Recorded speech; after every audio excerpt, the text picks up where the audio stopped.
Welcome back to pregame.tv. This is our last video of the weekend, and we're going to take a look Sunday.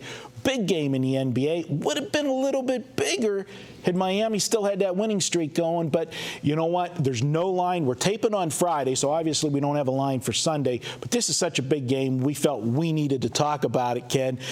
Miami, 27-game winning streak. That's in the history books. What do you think now that that's done? Is it a good thing or a bad thing?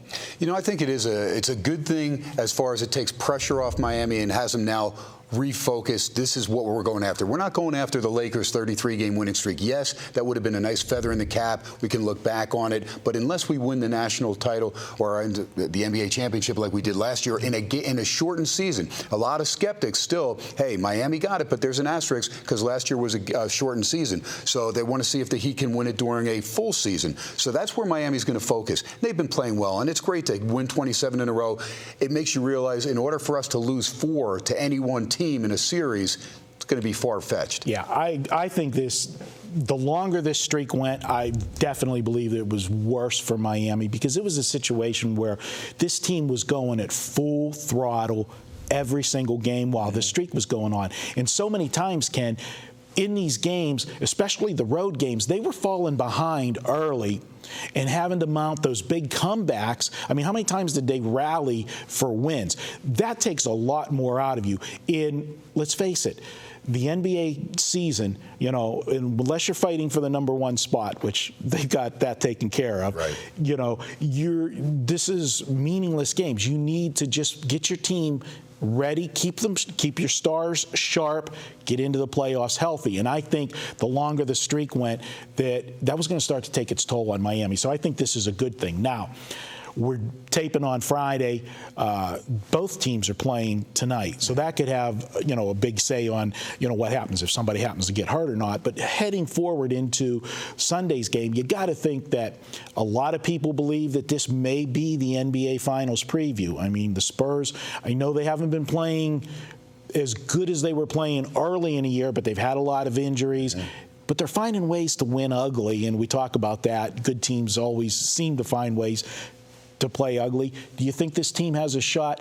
Before we say Sunday, if they do match up in the finals, do you think San Antonio has a shot at this Miami Heat team? There is no doubt. As we'll always see the breakdown of a series like that, and there'll be those little check marks next to each team. Well, coaching, first off, you know, the check mark to Popovich. Absolutely. He's the best in the game. Exactly. And if he's in L.A. or if he's in New York or Chicago, we're talking about him in the same breath with Phil Jackson, Pat Riley, all these, Red Auerbach, all the great coaches throughout the years.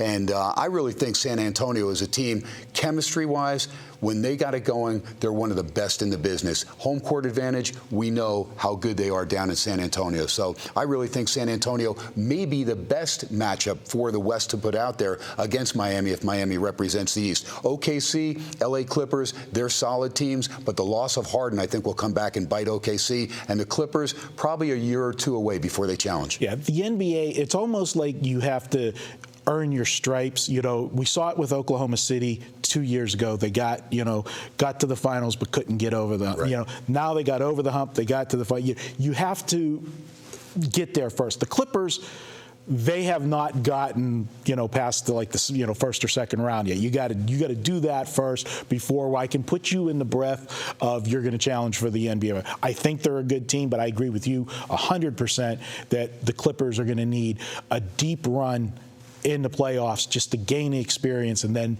maybe the following year is the year to latch on to them. But hey, this is your free pick, and I know we're kind of strapping you with no line, but we're gonna meddle through it. I know you can handle it. Let's make it official. This is Ken's free pick for Sunday. And it is my free pick. And I'll go with the home team, the San Antonio Spurs, a team 31-4 going into Friday night's action at home. We know how good they are on their home court. We know the chemistry. We know that Duncan comes to play every night. We know Ginobili back in the lineup. He comes to play every night. And we know that Tony Parker, as long as that ankle holds up, he's going to be the catalyst. He's going to make sure the guys like Kawhi Leonard get involved. There's enough offense on this team, and there's good, solid perimeter defense. You need that against Miami. You don't want to give Wade and LeBron these wide open open threes that other teams are baiting them into. They know with arm's length they're going to make those most of the time. So I look for San Antonio on an Easter Sunday to ride the emotion of the home crowd, continue their dominance at home, and strive for what they think could be an NBA Finals matchup. I like San Antonio at home to knock off Miami. I figure the line will be somewhere about San Antonio 2.5, 3 points. I think they'll win by 7 to 10 points in this game as they'll ride it down the stretch and open things up from the charity stripe. So San Antonio over Miami, Easter Sunday, take the Spurs. All right. Well, I can't disagree with Ken on that one. He's got San Antonio. That's going to wrap it up for this weekend. We'll be back next week. We'll be previewing games. Baseball starts next week as well. We'll have NBA action, baseball, and, of course, a couple college basketball games next week. The Final Four. We'll be back here. Stay tuned. Pregame.tv.